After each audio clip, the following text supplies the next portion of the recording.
Hi hello and welcome to Anamika story one.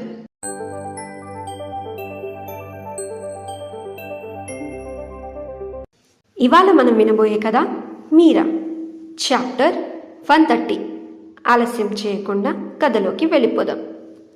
Vaidehi తన దగ్గరికి వచ్చి తన భుజం మీద చేయి పెట్టి, బాధపడకండి, ఇప్పటికైనా మించిపోయింది ఏం లేదు, మనం మీరాతో కలిసి అల్లరి చేద్దాం. ఇప్పుడు మీతో పాటు తన వదినగా నేను కూడా ఉంటా, నేను కూడా మీతో పాటు అల్లరి చేస్తా అని అంది వైదేహి. నువ్వు ఈ వయసులో అల్లరి చేస్తే బాగోదేమో వైదు అని అన్నాడు చక్రి అల్లరిగా, తన చేతులు నడుం మీద పెట్టుకొని. అంటే నాకన్నా పెద్దవాళ్ళు మీరందరూ చేయొచ్చు, కానీ నేను అల్లరి చేయకూడదా? నా వయసు అడ్డం వచ్చిందా? ఏ వయసైనా సరే నేను కూడా మీతో కలిసి అల్లరి చేయాల్సిందే అని అంది వైదేహి. అల్లరైతే నేను చేస్తా, ఇలారా అని ప్రేమగా దగ్గరికి తీసుకున్నాడు చక్రి. ఏంటిది వేళపాడలేకుండా? ముందు మీరు మీ చెల్లి ఇచ్చిన కాఫీ తాగండి, చల్లారిపోతుంది. మీరు కాఫీ తాగలేదు అని తెలిస్తే మీరా ఏడుస్తుంది. నేను వెళ్ళి వంట పని చూసుకోవాలి, వదలండి బాబు, నాకు చాలా పనులున్నాయి అని తనని తాను చక్రి కౌగిల్లో నుంచి వదిలించుకుంటూ అంది వైదేహి. రాత్రి నన్ను అల్లరి చేయనిస్తానంటే ఇప్పుడు వదిలేస్తా, చెప్పు, ఇప్పుడు వదిలేనా లేదా రాత్రికి వదిలేనా అని అల్లరి చేస్తూ అడిగాడు చక్రి.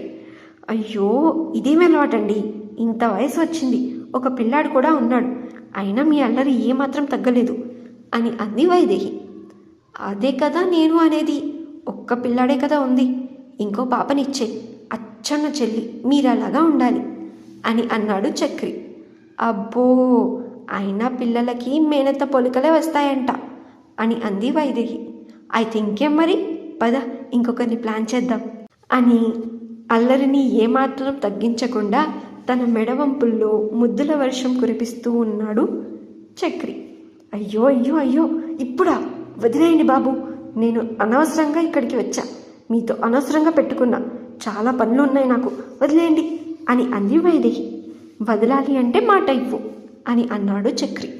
అయ్యో, ఏం మాట కావాలి అని అడిగింది వైదేహి. నాకు ఒక పాపని ఇస్తానని మాటివ్వు, అప్పుడు వదిలేస్తా అని అన్నాడు చక్రి. సరే వదిలేయండి, రాత్రికి చూద్దాం అని అక్కడి నుంచి సిగ్గుపడుతూ వెళ్ళిపోయింది వైదేహి. మీరా మళ్ళీ కిచెన్లోకి వెళ్ళి 2 కప్పుల్లో కాఫీ పోసి ఇంకో కప్పులో కషాయం పోసి తీసుకెళ్తూ ఉంది. అది చూసిన సీతాలక్ష్మి, ఇదెవరికి మీరా అని అడిగింది. అమ్మా, ఈ కషాయం బామ్మకి, బామ్మ రోజు కషాయం తాగుతుంది కదా, ఈ కాఫీ ఏమో ఆ అబ్బాయికి, ఇంకొకటేమో నాకు, మీకు కూడా చేశాను, అందులో ఉంది, కాకపోతే మీరు పూజ అయ్యేంత వరకు ఏం తాగరు కదా, అందుకే పోసివ్వలేదు, మీరు దండం పెట్టుకోండి, వేడి చేసి మీకు కూడా ఇస్తాను తర్వాత, సరేనా అని అంది మీరా. సరే అని అనుకుంటూ తెగ మురిసిపోయింది సీతాలక్ష్మి. మీరా సూరమ్మత్త దగ్గరికి వెళ్ళి కషాయం ఇచ్చి, బామ్మ ఇదిగో కషాయం అని అంది. నువ్వే పెట్టావా బంగారం అని అడిగింది సూరమ్మత్త. అవును బామ్మ అని అంది మీరా.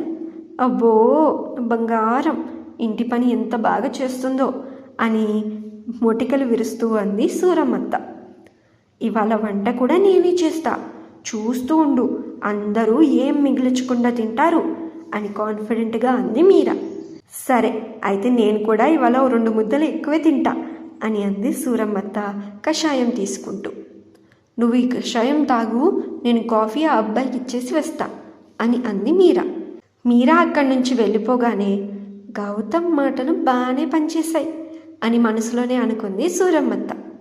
గౌతమ్ తన గదిలో ఎక్సర్సైజ్ చేస్తూ ఉన్నాడు. తను ఎర్ర టీషర్ట్, మోకాల వరకు షార్ట్స్ వేసుకొని గదిలో పుషప్స్ చేస్తూ ఉన్నాడు. గౌతమ్ అలా ఎక్సర్సైజ్ చేయడం చూసి మీరా మెల్లిగా వెళ్ళి తన పక్కన మోకాల మీద కూర్చొని తన ఒక చెయ్యి మీద చెంప పెట్టుకొని గౌతమ్ పుషప్స్ చేస్తూ ఉంటే తనని వింతగా చూస్తూ ఉంది. మీరా వచ్చిన సంగతి గౌతమ్ గమనించలేదు, తన ఎక్సర్సైజ్ చేయడంలో మునిగిపోయాడు. పుషప్స్ చేస్తున్న గౌతమ్ని ఇదిగో అబ్బాయి అని పిలిచింది మీరా. ఒక్కసారిగా ఎవ్వరూ లేని రూమ్లో తన పక్క నుంచి ఎవరో తనని పిలిచిన పిలుపుకి ఉలికి పట్టాడు గౌతమ్. దాంతో తన బ్యాలెన్స్ తప్పి కింద పడ్డాడు.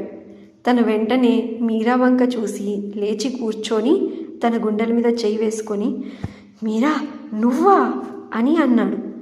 గౌతమ్ రియాక్షన్ చూసి తన నవ్వుని కంట్రోల్ చేసుకుంటూ, అవును అవును నేనే మీరాని, ఏ భయపడ్డావా అని ఆట పట్టిస్తూ అంది మీరా.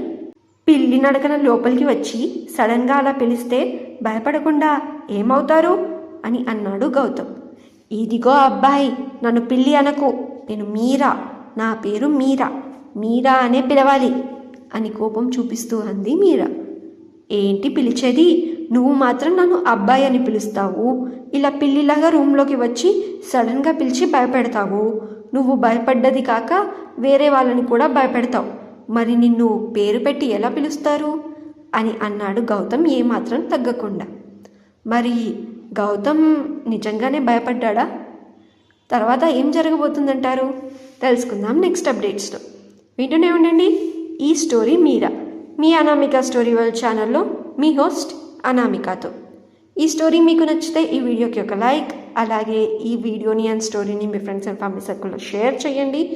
ఈ స్టోరీలో మీకు ఏం నచ్చిందో కింద కామెంట్ సెక్షన్లో మెన్షన్ చేసి మరిన్ని అప్డేట్స్ కోసం ఛానల్ని సబ్స్క్రైబ్ చేసుకొని బెల్ ఐకాన్ కూడా క్లిక్ చేసేయండి.